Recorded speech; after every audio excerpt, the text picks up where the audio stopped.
Ladies and gentlemen, thank you for joining the Surrey Board of Trade this afternoon. I'm Anita Haberman. I'm CEO of the Surrey Board of Trade, and I'm also an honorary captain of the Royal Canadian Navy, appointed by Canada's Defence Minister. I'd like to acknowledge that we're on the treaty territory of the Tsawwassen First Nations and the unceded territory of our Coast Salish peoples, specifically the Kwantlen, Katzie, and Semiahmoo First Nations. Ladies and gentlemen, I'd like to recognize some government officials that are on the call with us today. They are Carrie Lynn Findlay, Member of Parliament for South Surrey White Rock, Stephanie Cadu, MLA for Surrey South Surrey, representing Trevor Halford, MLA for Surrey White Rock is Effie Cyrus, Jenny Sims, MLA for Surrey Panorama, Mike Starchuk, MLA for Surrey Cloverdale, City of Surrey Councillors Linda Annis, Doug Elford, Brenda Locke, Lori Guerra, Allison Patton, and Stephen Pettigrew. Thank you all for attending. Ladies and gentlemen, events at the Surrey Board of Trade do not happen without sponsorship support. I'd like to thank our business and international trade center sponsors. They are the law firm of Fasken, the Chambers of Commerce Group Insurance Plan, represented by SNF Benefits, and BDC, the Business Development Bank of Canada. Just a couple of instructions. All attendees are muted. If you do have a question, please put it in the chat function of the technology. If we're not able to get to your question, then we will send you an answer after the event is over by email. For any media that are on the call today, we will do the same procedure. Please put your questions in the chat function as well. Otherwise, if we're not able to get an answer to you, we'll send the answer to you after the event. Before we begin, I just wanted to again reiterate, we are Surrey City Building Business Organization. We're one of the top 10 largest chambers of commerce boards of trades in Canada. There's 450 of us that support business and bring business into the city. And we have been with business during the pandemic. We have British Columbia's only pandemic rapid response business center supported by the BC government. We're one of 9 organizations that sit on the Premier's Economic Recovery Task Force, identifying gaps and opportunities for our business community, for our city, for our service organizations. And we have a direct line into the Prime Minister's office doing the very same thing, identifying gaps and opportunities, being that concierge of connections and instigating change at the different levels of government. Now, the topic of public safety is very important to the business community. The way that our businesses survive and thrive, the way that our workforces are able to live, learn, work, and play is very important and an underlying foundation of our business organization. Certainly, the topic of public safety in Surrey is a very emotional one at this time because of the shift from the RCMP to a new police service. And we're here to learn about what the future for Surrey's public safety infrastructure holds. And I'm so pleased to welcome the new Chief Constable of the Surrey Police Service, Norm Lipinski, to tell you more. Norm, over to you. Thank you, Anita. And first of all, thank you for having me and welcome to those online. And I just want to build on what Anita said, that if I can't get to all your questions today, Anita will forward them to me and I'll do my best to answer them in a timely fashion in days to come. I want to start off by talking about where we are at as a Surrey Police Service and what's been our status at the present time. We've been here for 4 months. What have we done? We have, of course, set up a structure. We have an organizational chart that is ever evolving. We've hired senior command staff. I think most people know that. A couple of things that perhaps you don't know of is that we are now part of the IIO MOU. They are the governing body when police officers are involved in an incident and requires oversight or the investigation of where there's grievous bodily harm or death.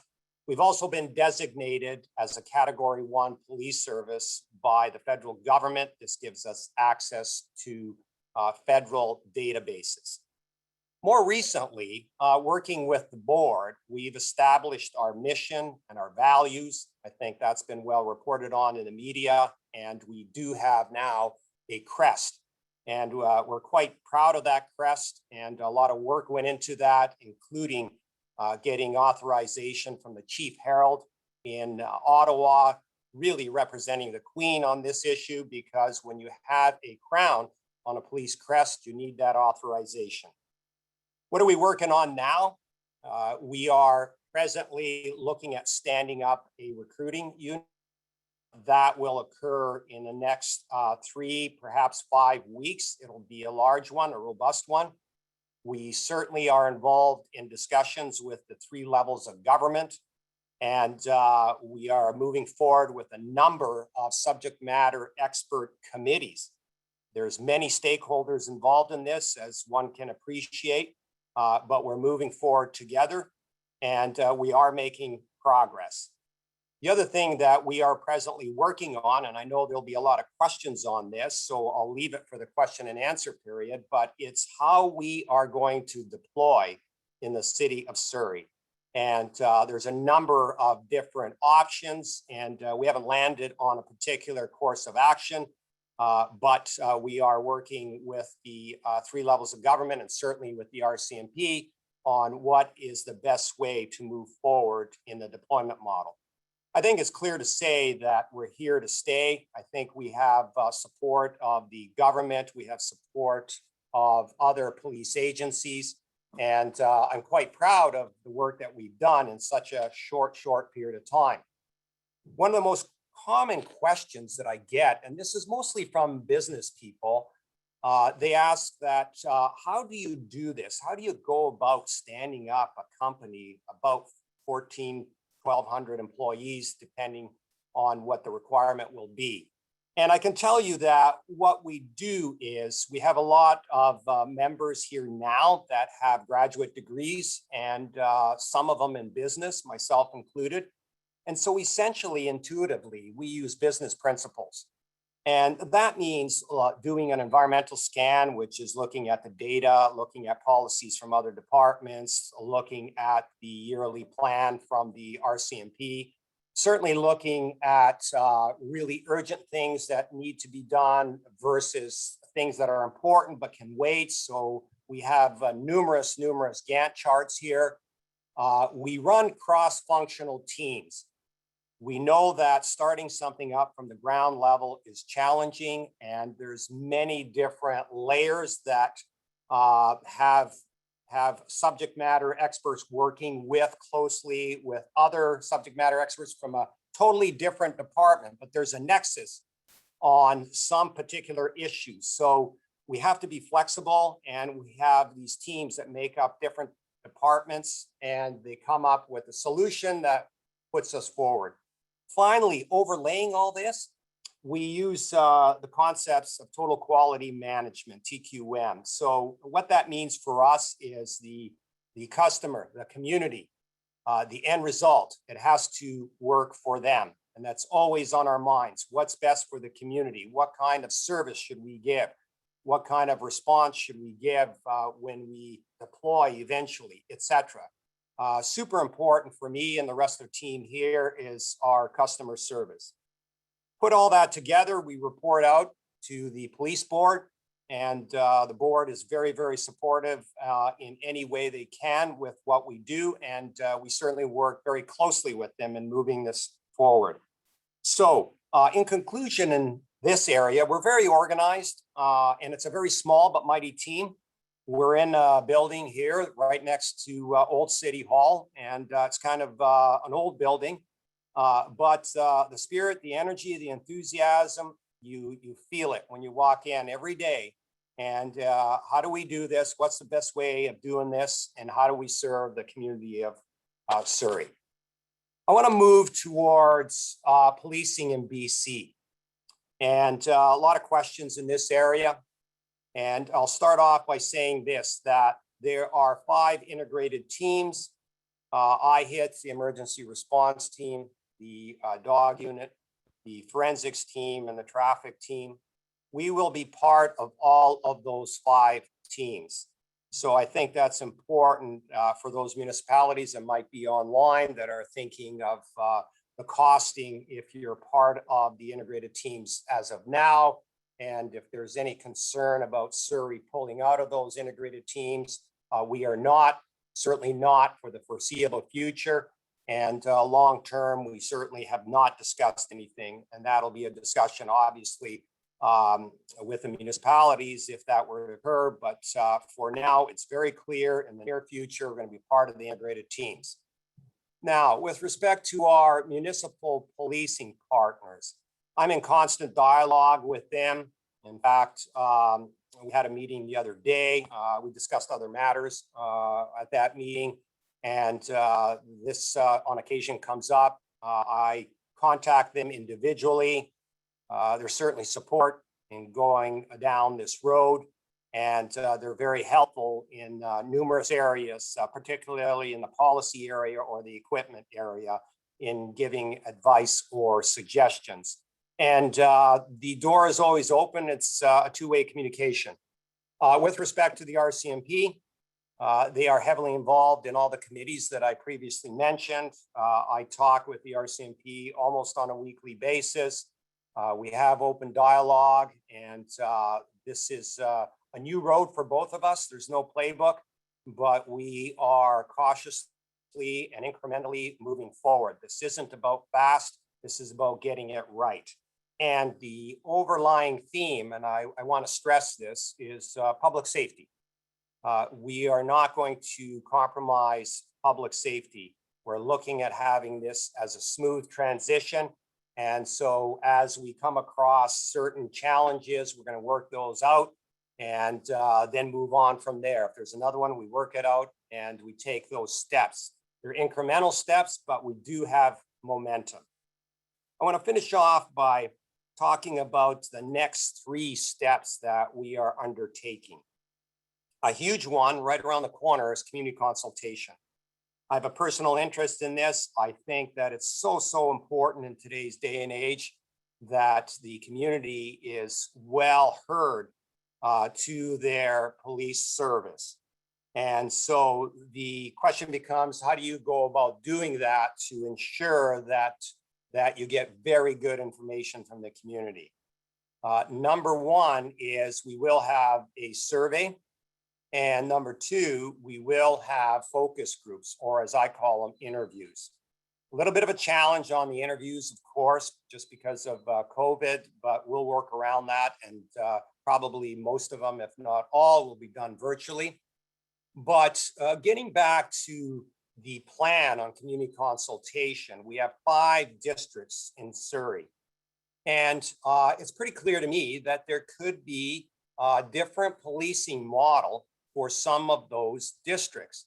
And so when we're talking about surveys or focus groups, we will have surveys in each of those 5 districts. And that way we will have some detail pertaining to that community of what they would like to see as far as service delivery is concerned from the Surrey Police Service. We are now planning, putting that together. The police board is working very closely with us. They're heavily involved. They will be taking part in structuring this community consultation. The police boards, for those that don't know, they represent the community. They are selected by the province. And so I get a lot of assistance from the police board, and I applaud their enthusiasm in moving this project forward. The next big step will be the strategic plan. Every organization needs a strategic plan. Typically, it's 3 years, perhaps 3 to 5 years. But given this information, that I'll receive through community consultation, and then all kinds of other data such as social economic conditions, district by district, the crime district by district, and certainly the calls that our members will attend to district by district. We put together this strategic plan that'll have goals, and that'll be goals for me to reach, my team to reach, and that I will report out on a quarterly basis to the police board, and then by extension to the community. The last part of this is boots on the ground. As one can appreciate, given what I've said in the last 10 minutes, this is very complicated. However, we are making progress, and I have a goal, personal goal, of getting boots on the ground in the fall of this year. And so, yes, there's a lot of unknowns yet to come, but we're willing to take on the challenge, and that's my personal vision of where I'd like to end up, and then gain momentum further as we go into 2022 and 2023. So putting all that together, I'm confident that the SPS has very strong leadership. We're going to make this happen. And what really drives us is making a difference for the citizens of Surrey. I'll end there. Thank you so much, Norm. Now, just some questions, and you can respond in turn. I wanted to get your perspective on the gang violence and the gang activity that has been taking place within the Metro Vancouver region, if not throughout British Columbia. And it really impacts economic development, it impacts livability, and residents face a certain level of fear. Can you tell me how the Surrey Police Service is going to work with other agencies, with the provincial, federal government, in order to mitigate the gang activity that is currently taking place? Yes, I've thought about this for quite some time, and obviously being here in the policing business for 10 years here in BC. And I have to say that I'm very concerned about what I've seen in the last 3 weeks. It's shocking about how brazen some of these actions have been. And we as a police community, we as the citizens of BC, really work together closely and move forward. Having said that, yesterday the chiefs have met, as I mentioned, and we discussed the gang issue. We are meeting with the minister, as you know, tomorrow, and there's some planning that is underway. Let me give you my perspective on this. There's two parts to this, the prevention and the enforcement. One can make an argument there's a number of steps in between, but just to keep it simple, I'm a big fan of prevention in all entities. And when we're talking about the gang lifestyle, and I'm particularly interested in the youth that are at risk of getting into that lifestyle, and looking at the programs that are available. And I do know that Surrey has some very good programs, wraparound services programs, to ensure or at least mitigate the chance of youth being involved in the gang lifestyle. And there's a whole sociology behind that. Of course, it's a sense of belonging, it's power. In some cases, it's a lot of money, depending where you are in the hierarchy, etc. But we do have to have a strong emphasis on prevention. So my view is, once we get to being boots on the ground, and once we are substantive as a police service, is to review the Surrey crime prevention program specifically towards youth and gangs. And that is all good. The downside of that is, in order to reap the benefits of that, I think we all know it takes a long time, and perhaps months, perhaps years, as the young person grows through and goes up towards being an adult. So that's the prevention side. On the enforcement side, I'm a hardliner on enforcement. I believe that the quality of the investigations that we have now that I've seen are very top notch. I believe that the courts should maximize the sentencing where appropriate and what is consistent with the law. We know that some of these people will not leave the gang lifestyle. That leaves society with not a lot of options other than going through the court system and holding them accountable, and in many cases incarcerating them and removing them from society to keep society safe. There's another angle that is underway for quite a number of years now, and that's civil forfeiture. Certainly, there's a lot of money to be made in the drug trade, in the gang lifestyle. I think that we have to look at that again. And I know the people there, they're working very hard. They do a great job, but we have to also maximize what we can do in taking away the assets. So on the side of enforcement, I think I lean towards being a hardliner on that. And we have to hold these people accountable. Once we get up and running as a Surrey Police Service, I will continue to work closely with the other agencies and the other stakeholders, because the policing services from the province is involved, of course, and we will move forward. I can say now, looking at the people at CFSCU and the gang task force from Surrey and all the other chiefs and the officer in charge of Surrey working really hard, and they take it personally. I have a family. I'm concerned going to some shopping plaza and having fire occur, and we all know that there's bullets that end up through glass, and lucky that more people haven't been injured. Norm, the Surrey Board of Trade's position is that one of the solutions around gang activity is also around judicial accountability, harnessing, those processes around evidence gathering and trying to get these people off of the streets. What's your perspective about judicial accountability? So in law, there's a concept of judicial independence, and the judiciary certainly has its mandate of being reflective of the society needs as far as sentencing is concerned. And they have to follow the law. They have to follow the case law.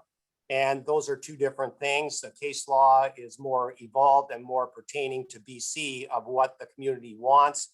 So, they follow the law, and they must follow the law. But what is important here as well is, and I've heard this numerous times, is that we must put pressure on the gang members that are out on the street. We have to be careful with that as a police profession. Why? Because you just can't stop people for no reason. There is no law about stopping people just because you think they are a gang member. We have to respect people's rights. And certainly if it's an identified gang member and there's conditions that that person is under with as they were released from prison, then you can check on those conditions. But it is a fine line that our officers have to walk on this topic area. And that means that you just arbitrarily, because you think it's a gang member, you just can't stop people. You have to have a legal right. And we have to stay true to that. And then we have to put good cases together. And I think we do that. They're complicated. And especially, I think those online should know that it is very expensive, very, very time sensitive, getting a case together, getting it before the courts, getting all the witnesses to testify, getting the witnesses to talk to actually get a conviction. And it is also very time consuming. And we know that cases come forward, and they were a shooting that happened 3 years ago. I'll give you an example, just anecdotal. The last shooting that we had at YVR, you can imagine how many cameras there are leading into the airport, at the airport, and all the way through, including provincial cameras on the Alex Fraser Bridge, et cetera, et cetera. These are traffic cameras. Well, somebody's got to go through all that. and sit there and to try and determine which car it is and how many people are on in that car and whether some evidence can be gleaned. You can imagine how much time that will take. So very expensive, very time consuming, but there's some very dedicated people working on that. So I think the best way is to prevent those things, obviously, from happening for a whole bunch of reasons. But if they do, we got to hold those people accountable. And those that are going up in the ranks of the gang unit, of the gang itself, then we have to ensure that they're held accountable and with some stiff prosecution. That's my view. Do you think the gangsters are watching the police transition in Surrey as there's a shift from the RCMP to the new Surrey Police Service? Do you think they're going to take advantage in any way? Is there a possibility of public safety being compromised? I haven't heard any information of anybody watching this and trying to exploit the situation. But that's why when we're talking about the transition and all the stakeholders involved, this is all about public safety. This is about smoothness. This is about taking it the right time to make sure that we move along and cover off and we double cover off so there's no gaps. And I'm very confident that that we could do that. And by way of example, there's the investigative side of the Surrey detachment. And of course, there's the uniform side. So we have teams of people that and committees that are working on both of those because we know that what happens on the street and the officer goes there, makes the report, it ends up on the investigative side if it's a serious crime. We have to have that flow very, very smooth. So it's what I call the soft launch, which means that we have to ensure that the checkpoints are clear and that we have to rehearse how this is going to flow once we have those uniform on the street, once we have Surrey Police Service detectives in the detachment. So we will run what I call rehearsals, and we will ensure that there's a safe transition. And that's why it takes a bit of time. A third of Surrey's population is under the age of 19. We have the most number of newcomers that come to our city within British Columbia. And there's this matter of trust with anyone in public safety, really. For example, we had so many Syrian refugees that came to Surrey.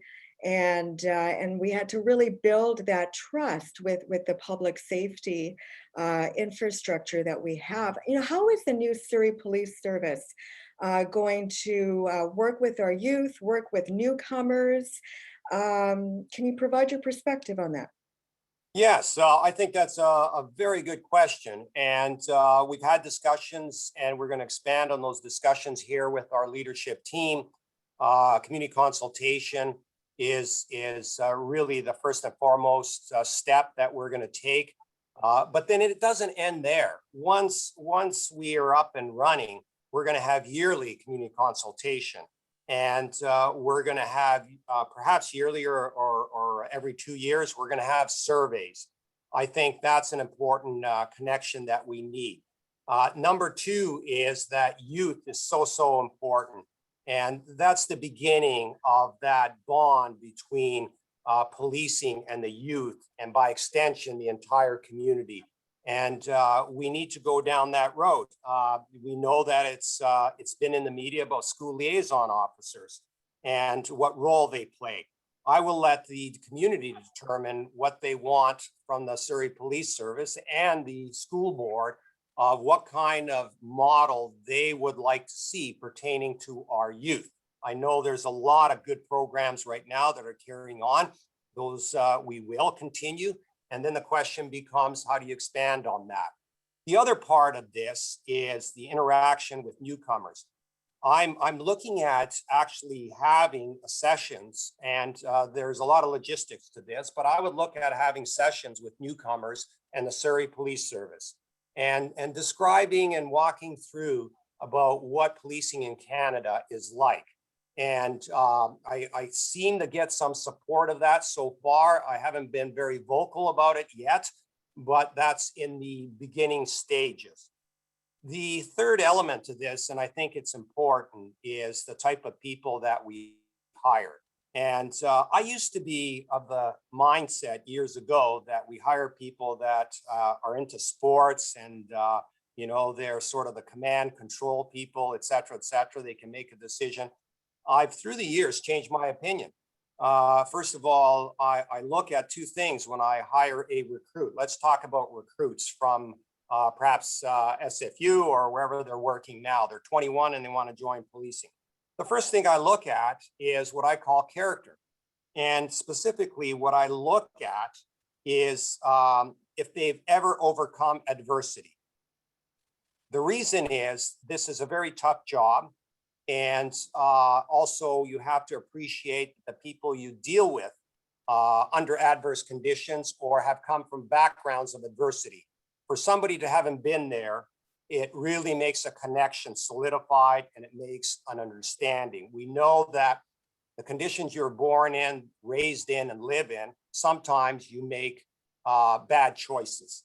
And so we need to have that police officer that understands that. The second thing that I look for is, I mentioned about sports and so forth, not so much anymore. I look for people that have been in the people industry. And specifically, I look for people, quite frankly, that have been servers in restaurants. And the reason is that they understand and they have experience on how to talk to people. That serves many different elements of talking somebody down who is mentally ill, talking somebody down that is very mad for whatever reason. It's that interaction that people contact. And certainly even people, when I say restaurants, and especially restaurants that serve alcohol, because you deal with people that are really upset or in a different state.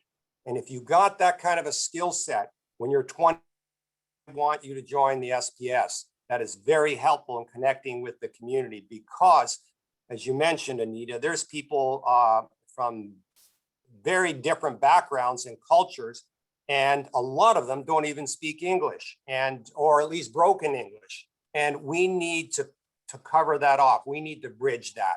So give me somebody that has experienced adversity and give me somebody that has served in a restaurant and understands and has communicated and is good at influencing people.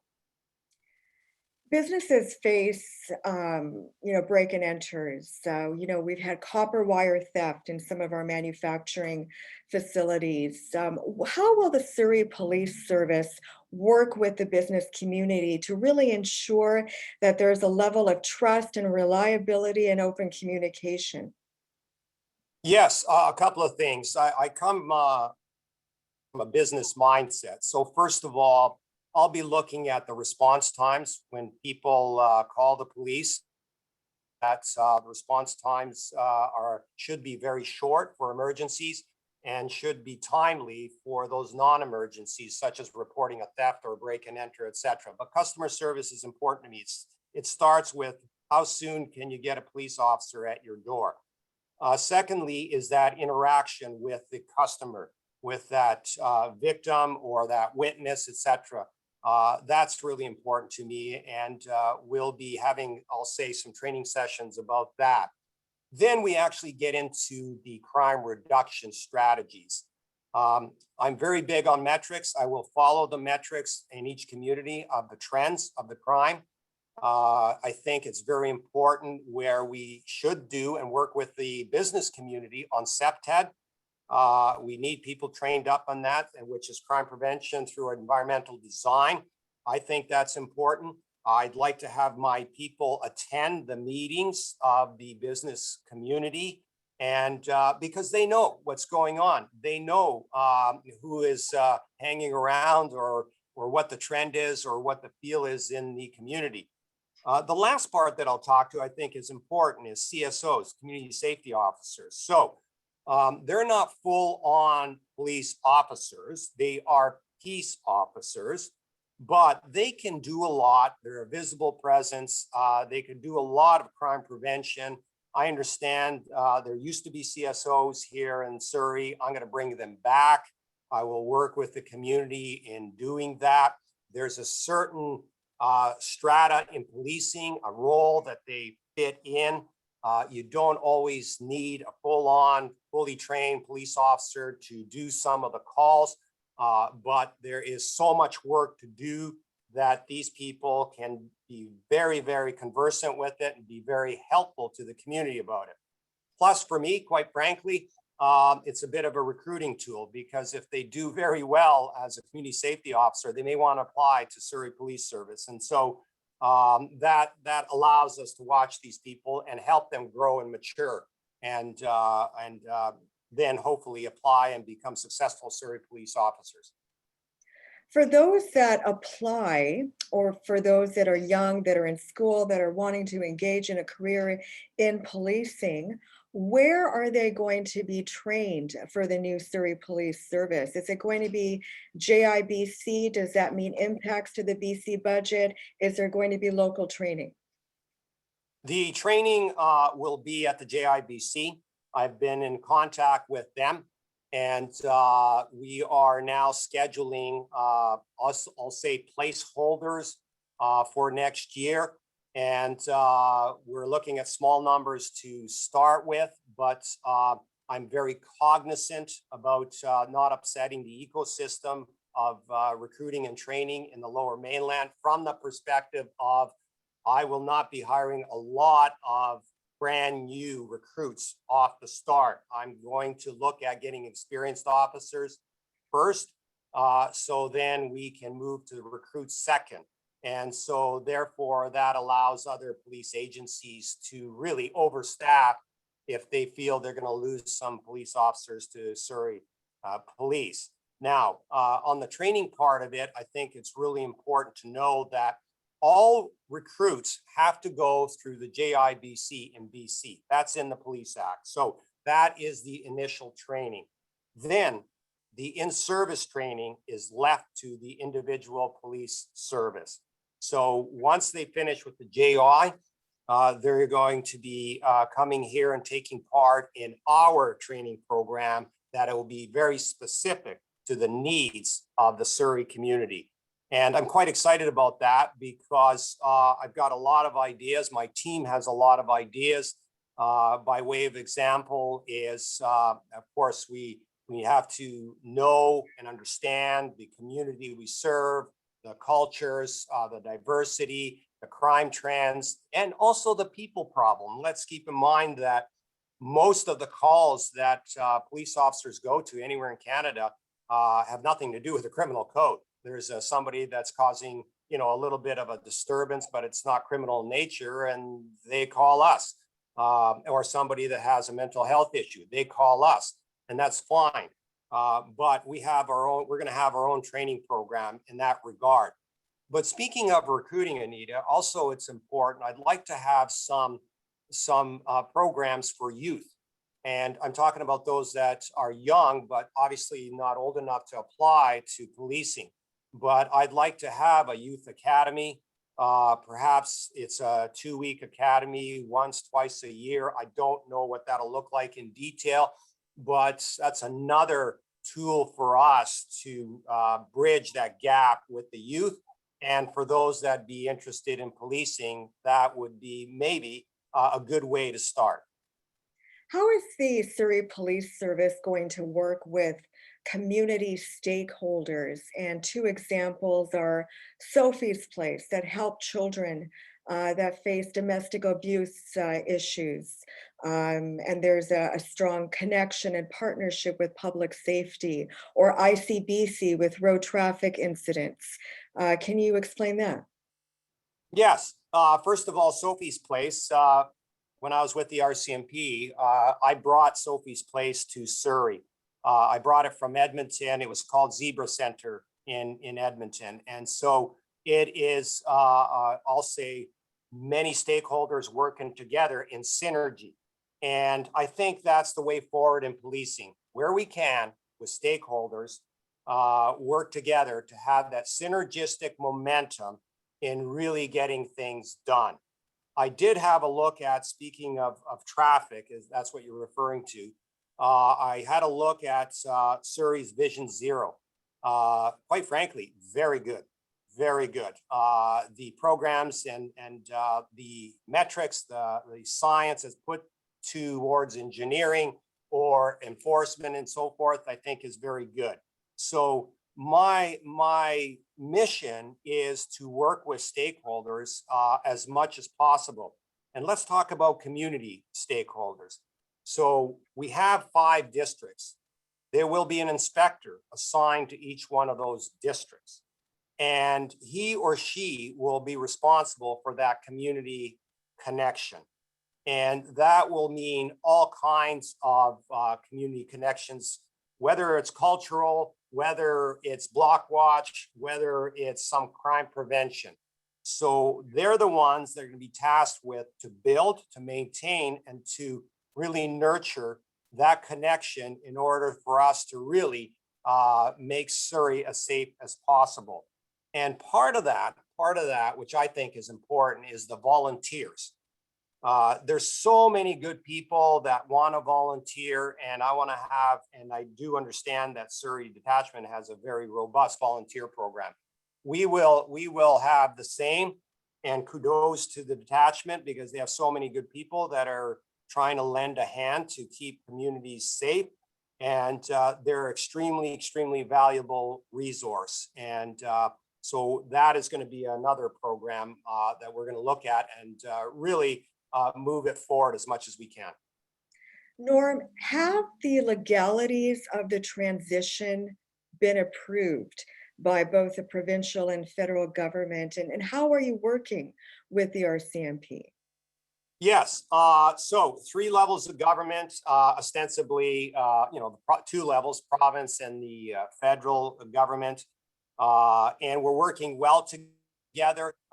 There's a lot of legal instruments that need to be done. I'm a lawyer, and when I came into this position, I was really surprised that there are so many legal things that need to be covered off. And legal things between the federal government, the province and the city, and then Surrey Police vis-a-vis the RCMP detachment or the RCMP division, et cetera. And so we are I'll say we're probably midway through it as far as identifying the issues. And now we are trying to work through what will work for everybody as we go through this exercise. Now, what's a challenge for us is nobody's done this before. And so there's no template, there's no rule book. And we come across what we call unknowns almost on a weekly basis. And it's, boy, never thought of that. Let's discuss legally how we can deal with this. And sometimes we have to stop, we need a legal opinion, et cetera. So it's not just the leaders of all the stakeholders. Of course, we have, everybody's got their legal team behind them, and there's many times some even details that has to be researched to ensure that we cover things off and something's not forgotten. But clearly we've got these committees moving forward, and they're working well together. You know, even before the pandemic, we were facing another public health crisis. And yes, right now there's policing in the midst of a pandemic. But the opioid crisis is another public health crisis. What do you see the Surrey Police Service's role with that crisis? You're totally right in the sense of, yes, we have the pandemic, and it slowed things down for us as a Surrey Police Service just because of trying to get together and so forth. And it's just not the same virtually, as we all know, but it hasn't deterred us, and we're moving forward. And then we have, which we've had for quite some time, is the opioid crisis, and the amount of or the number of people that overdose or even pass away is astounding. And we as a society try and wrestle with this, and there's no real simple answer to this. But I can tell you this, that much of what policing does is not related to strictly law enforcement. And so moving forward and looking at the social economic conditions and the vulnerable sector and those that are addicted and those that are homeless, I see that the Surrey Police Service and all police services are involved in this. And I continue to think that we should be involved in this because we have that element that we can, if there's enforcement to be taking, i.e. drug trafficking, we can do that. But we also are a stakeholder at the table in trying to push towards a solution and help everybody come together with a solution. But we will be there at the table for all those committees. There's probably people online listening now that are part of those committees. And yes, we will be there to help move society forward. It's very clear to me that in order for us to move towards community wellness, crime is only one element. Community wellness involves just having the peace, having the vulnerable sector treated respectfully and having programs for them, dealing with the addicted in a very positive way, trying to get these people off of drugs, etc. To me, that's all community wellness, and that's a role for us as Surrey Police Service members. Do you think crime will be reduced further in Surrey as a result of the approaches being taken by the Surrey Police Service? I'd like to think so, and I'm optimistic. And there's a couple of factors here, Anita, and one is that crime is very dependent on a whole bunch of social economic factors. We know that to some degree. Pandemic has affected certain crimes, but not affected other crimes. We know that, but also we do know that Surrey is the fastest growing city in the Lower Mainland. And that means thousands of people in future years. And we know that in years to come, it's going to be bigger than Vancouver.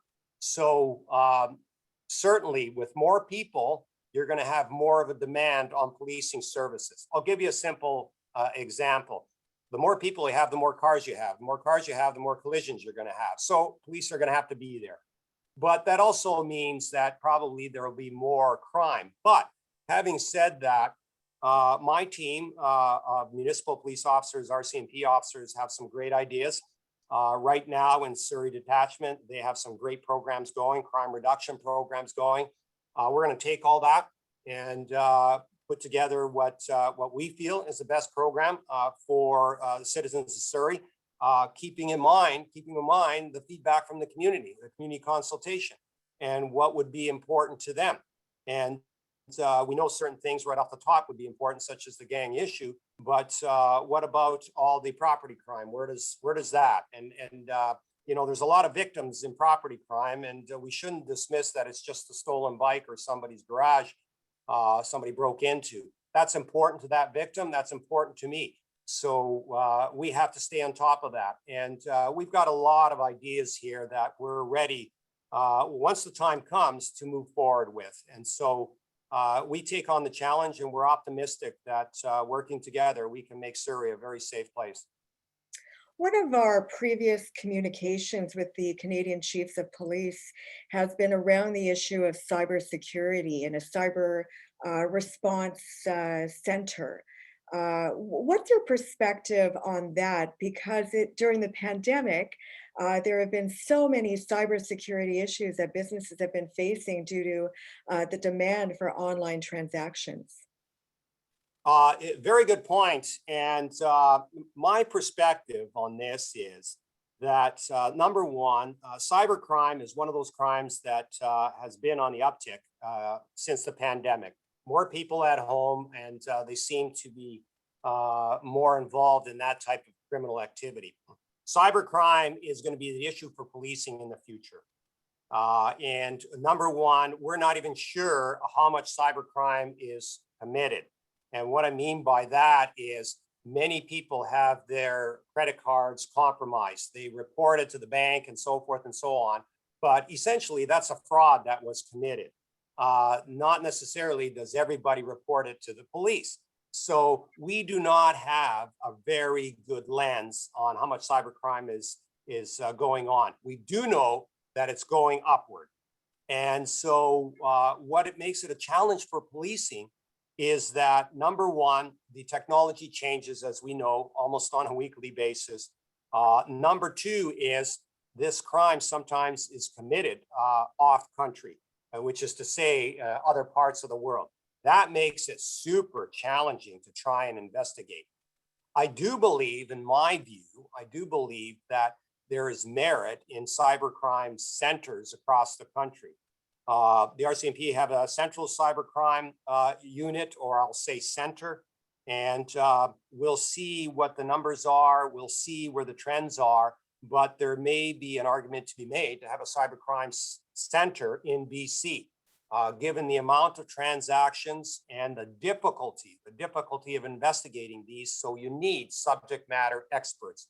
And it's a bit of a challenge if every police service in BC tried to develop their own subject matter expert. It's just the economies of scale. It might make sense to have a cybercrime center. How is the Surrey Police Service ensuring that there's no cybersecurity breaches to your IT infrastructure? It's, you know, I watch across the continent and watch how many cyber issues have occurred in government. Certainly, there's been lots of big ones south of the border. I watch where some police services have been hit, but not necessarily did they penetrate and get through.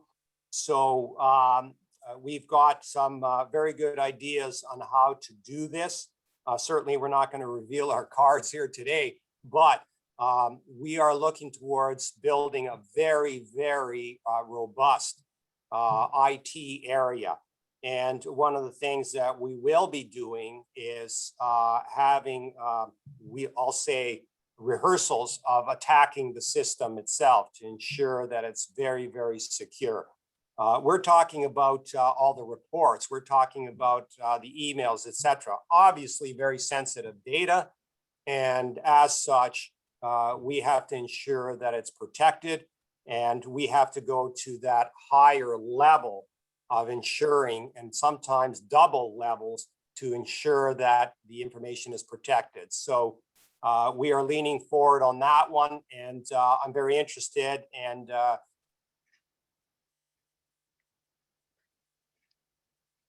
Frozen there. very confident that we will IT. Nora, my final question to you is, what do you say to the business community and the wider community in general in Surrey that doesn't believe that we need a new police service, that is calling on a referendum to pause the transition? What do you say about that? Well, first and foremost, from a legal perspective, I mean, the various levels of government have approved this. So we know that it was approved by City Council. We know that the province has adopted that and they've supported that. And we know that the federal government is working towards that transition. So my job is to make that transition happen. I do believe long term that it is in the best interests of the citizens of Surrey. We have a large urban area, and if you look across the country, all large urban areas have their own police service. And you know, I don't want to get into all the detail about, you know, the bureaucracy of an organization that has 20,000 police officers and how slowly it moves to even having police officers here that when we recruit for 25 years and they don't get transferred around, to having local control through the police board. And that is reflective of the community, the police board community. I don't report to council, police board. And so having that quickly move to be nimble, to reflect the needs of the community, those are the holistic, high level reasons why we should go to a municipal police department. I'll end where where, I don't want to get into my own opinion, but, I encourage everybody to look at other third-party objective opinions. And what I'm referring to is Justice Bachelor, who used to be a Supreme Court justice, did a review in late last year. It came out in November and it's online. And it was about the culture of the RCMP.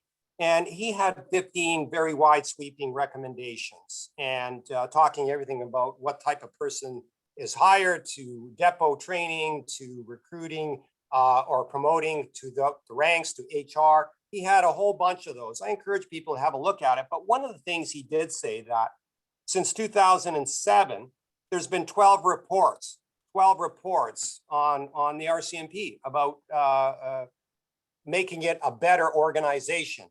And his conclusion was they haven't moved forward, or the federal government hasn't moved forward on that. And so the question is, how can they move forward and make things better? Let me go back to the police board. When the community wants something changed and the police board agrees with that, we change it instantly. We move forward in step with the community. They're an important stakeholder for us, and we're working together to ensure that we have that consistent synergy of the community, the police board, and the police service in being as nimble and as progressive as possible. Ladies and gentlemen, thank you so much for attending this afternoon's Surrey Digital Town Hall.